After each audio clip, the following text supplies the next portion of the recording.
Gujarat crime ફાઇલ્સના પહેલા ભાગમાં આપણે જોયું કે 14 ફેબ્રુઆરીએ વેલેન્ટાઇન ડે ના દિવસે કામિનીએ અંતિમ શ્વાસ લીધા અને મેજિસ્ટ્રેટને નિવેદનમાં એક ચોંકાવનારો ખુલાસો કર્યો. પ્રેમના દિવસે દુનિયા છોડનારી કામિનીના મોત પાછળ પણ પ્રેમ જ જવાબદાર કઈ રીતના બને છે, જાણો આગળની કહાનીમાં. વર્ષો પહેલા કામિની જિગ્નેશ રાજપૂત નામના યુવક સાથે ગળાડૂબ પ્રેમમાં પડી. બંને સમાજની પરવા કર્યા વગર પ્રેમ લગ્ન કર્યા. 2 દીકરીઓ સાથે જીવન શરૂ કર્યું. પરંતુ સમય જતા જિગ્નેશને દારૂની લત લાગી. સમય સાથે નોકરી છૂટી એટલે ઘરમાં પણ ઝઘડા થવા લાગ્યા અને પ્રેમની જગ્યાએ વાત મારઝૂડ સુધી પહોંચી ગઈ.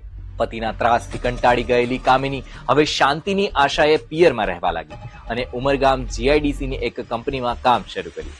જીવન ફરીથી પાટે ચડી જ રહ્યું હતું.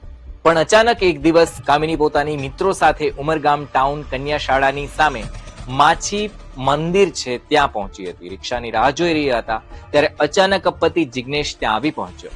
કામિની પાસે આમ હાથ લંબાવ્યો અને 300 રૂપિયા માંગ્યા. પણ રોષે ભરાયેલી કામિનીએ તેને મોઢા પર જ ના પાડી દીધી. કામિનીનો ભોગ લેવાનું વિચારીને આવેલા જિગ્નેશે પ્લાસ્ટિકની બોટલમાંથી પેટ્રોલ કામિનીના માથા પર રેડી દીધું અને આગ ચાંપી દીધી. જાહેર રસ્તા પર કામિની ભડભડ સળગી ઉઠી. સહેલી નિકિતાએ પાણી રેડ્યું.